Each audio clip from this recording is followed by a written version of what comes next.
بسم اللہ الرحمن الرحیم۔ سورہ بقرہ کا 11 نمبر رکوع اور آیت نمبر 89 اور 90، یہ دو آیات آپ کے سامنے پڑھی گئی۔ ان آیات میں اللہ تعالیٰ نے ایک اور انداز سے یہود کو سمجھایا کہ تم ہر معاملے کے اندر تورات اٹھا کے لے آتے ہو، تو کیا اسی تورات میں اس قرآن کا حکم نہیں دیا گیا، اس قرآن کا نہیں بتایا گیا؟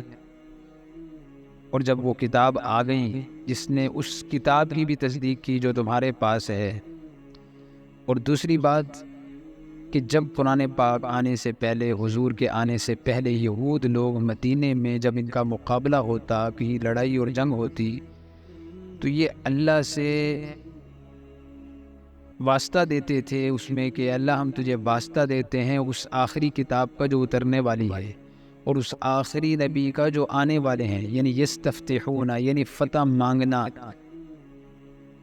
مدد مانگنا، تو ان دونوں کے واسطے سے مدد مانگتے تھے۔ اور جب ان کے سامنے وہ کتاب اور وہ نبی آ گیا تو یہ اس کا انکار کر بیٹھے۔ تو ان کو معلوم تھا کہ وہ نبی آنے والے ہیں، اور فلما جاءہم، اور جب وہ نبی آ گئے اور وہ کتاب آ گئی، اچھی طرح پہچان لیا اور پھر اس کا انکار کر دیا۔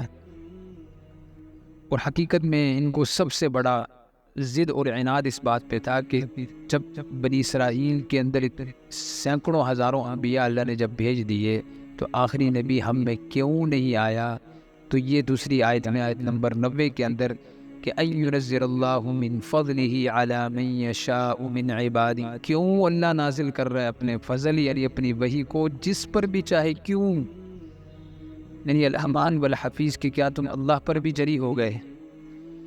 تو یہ ان کی ہٹ درمیاں تھی جو انہیں ہدایت سے اور اطاعت کے راستے سے دور لے جاتے انہیں ہمیشہ کی دوزخ کی طرف لے گئی۔ بلکہ مسند احمد کی کے اندر ایک واقعہ لکھا ہے کہ سلمہ بن قیس راوی ہیں، فرمایا کہ میں چھوٹا تھا تو ہمارے قریب یہود کا ایک محلہ بنی عبد الاشہل تھا، وہاں ایک یہودی آخرت کے تذکرے بیان کر رہا، جنت کے جہنم کے تذکرے بیان کر رہا۔ اس میں پھر اس نے کہا کہ آخری ایک نبی آنے والا ہے، تو لوگوں نے کہا کہ اس کی کیا دلیل ہے؟ تو کہنے لگا کہ یہ چھوٹا بچہ، میری طرف اشارہ کیا، یعنی سلمہ بن قیس فرما رہے کہ میری طرف اس نے اشارہ کر کے کہا کہ یہ چھوٹا بچہ اس وقت کو دیکھ لے گا۔ تو اللہ کی شان، کچھ عرصے کے بعد ہی حضور پاک صلی اللہ علیہ وسلم مدینہ منورہ تشریف لے آئے اور آپ کا ظہور ہو گیا۔ تو کہنے لگے ہم لوگ اس کے پاس آئے، ہم نے کہا کہ تم تو آخرت کے تذکرے کر رہے تھے، اس نبی کا بتا رہے تھے، تو اب تم ایمان کیوں نہیں لاتے؟ کہنے لگے، اس پہ وہ شرمندہ ہوا اور پھر کہنے لگا کہ یہ وہ نہیں ہیں۔